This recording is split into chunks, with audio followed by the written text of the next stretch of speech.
turismo y perspectivas para lo que sigue de la temporada, estamos en contacto con el subsecretario de Turismo, Remo Monseglio, a quien le agradezco estos minutos con BTV Noticias. ¿Cómo le va? Buen mediodía. Buen mediodía, Valentina.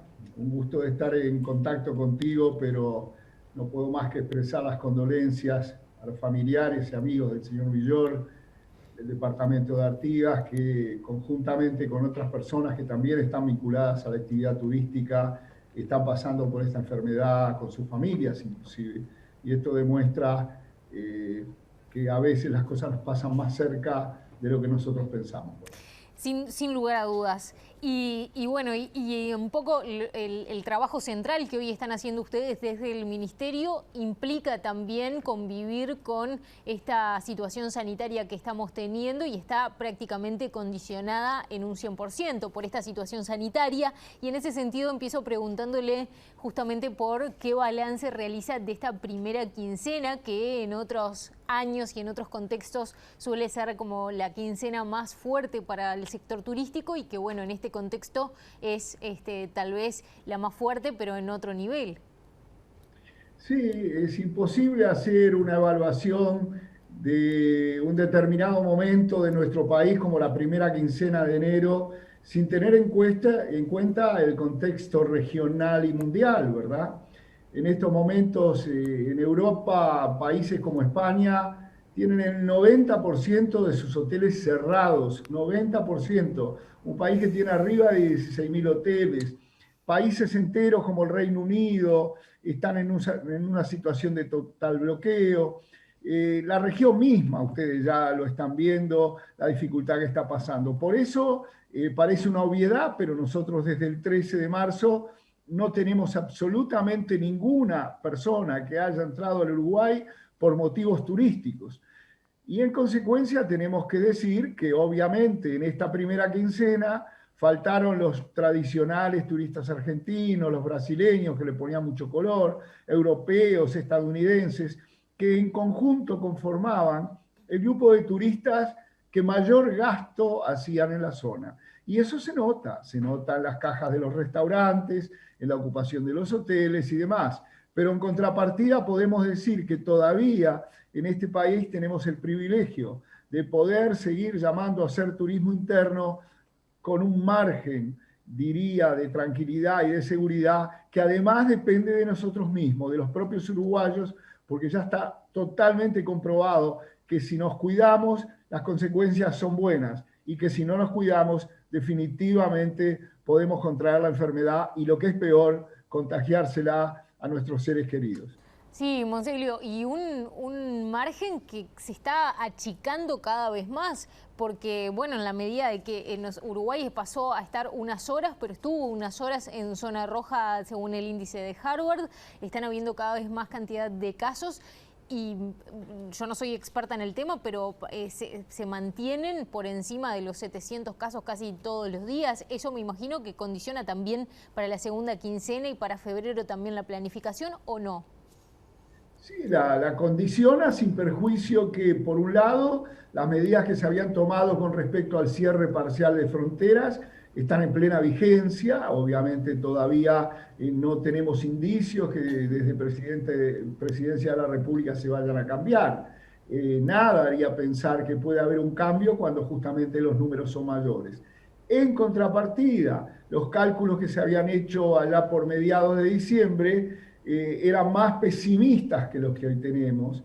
Y también desde ese punto de vista tenemos que decir que eso de alguna forma nos alienta. ¿Nos alienta a qué? A seguir convocando, a hacer turismo, pero seguro, a seguir respetando el distanciamiento físico sostenido tan recomendado por el GACH, por el ministro Salinas y por todos los que integramos el gobierno. Así que bueno, hay que seguir caminando en esto. Es un camino lento, es un camino que quizás ya empezamos a ver la lucecita al final del túnel, que sería la vacuna, que sería la posibilidad de empezar a cuidarnos justamente con ese auxilio que nos da la ciencia, pero que todavía no podemos decir que tenemos ni siquiera la mitad del camino ganado en este tiempo que ha transcurrido hasta ahora.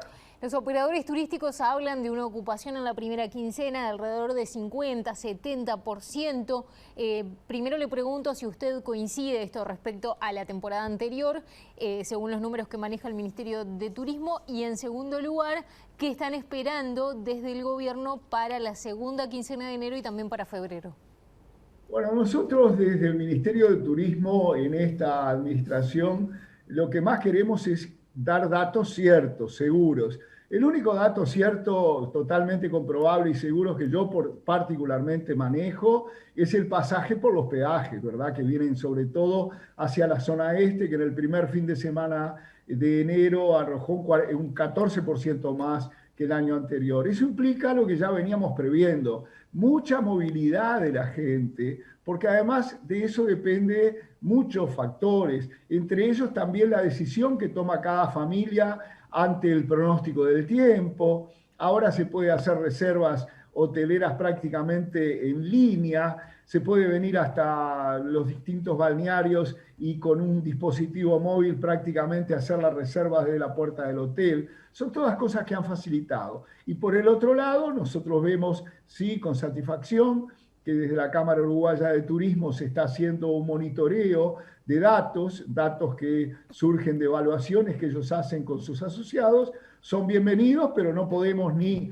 ratificarlos, ni mucho menos expresar opinión, porque también nosotros los miramos, los tomamos como un insumo más y estamos trabajando junto al Ministerio del Interior para poder tener, sí, con la hotelería, muy pronto datos ciertos en cuanto al origen de la gente que se aloja en los hoteles, a la cantidad de días que se quedan, a su procedencia y a una serie de datos que sí nos van a servir en el futuro para tomar decisiones, sobre todo en el aspecto promocional y publicitario. Subsecretario, para finalizar, le pido brevemente, leyendo lo que dicen diferentes operadores, hablan de caída sobre todo en las ventas, en la recaudación. Se habla de que si se cae un 40%, bueno, hasta sería, dentro de todo, no sería el peor escenario. En ese sentido, también se habla desde el sector privado de la necesidad de un rescate mayor para el sector turístico. Esto lo planteó, por ejemplo, la Cámara de Turismo. ¿Se pueden esperar más medidas? ¿Están trabajando en más medidas para el sector para pasar el invierno? A ver, la Cámara Uruguaya de Turismo tiene conciencia que desde el 13 de marzo este gobierno ha tomado medidas que nunca antes se habían tomado, como nunca antes había habido una pandemia de este tipo. Tienen los hoteles que están cerrados, por ejemplo, tienen todo el personal en seguro de paro. No pagan el cargo fijo de OCE, no pagan el cargo fijo de UTE, no pagan la potencia contratada de UTE, se les da 8.000 pesos de exoneración en aportes patronales cuando toman una persona que estaba en seguro de desempleo. Y eso está vigente. O sea, hablar todavía de rescate cuando estamos dando, y cuando digo estamos dando, digo todos los oyentes, todos los televidentes, ustedes mismos, estamos aportando para que la actividad turística realmente esté preparada para cuando pase esto, todo ese personal que hoy está en seguro de desempleo pueda volver a trabajar y mantenga justamente sus fuentes laborales. Remo Monseglio, subsecretario de Turismo, le agradezco especialmente estos minutos con BTV Noticias. Gracias. Gracias a ustedes y a las órdenes, como siempre. Bueno, vale, momento de hacer la primera pausa, ¿te parece? Exactamente. Al regreso vamos a estar, entre otros asuntos, hablando sobre el valor de la soja a nivel internacional. Es muy importante porque superó los $500 como en aquella época dorada que el país tuvo una bonanza económica muy importante. ¿Qué significan estos precios? Bueno, lo va a estar analizando Martín Olaverri. Y también vamos a hablar sobre las intervenciones en este fin de semana, porque sigue habiendo un sector de la población que todavía le falta entender, ¿no? Que las aglomeraciones no son para este momento de pandemia que estamos atravesando. Ya venimos.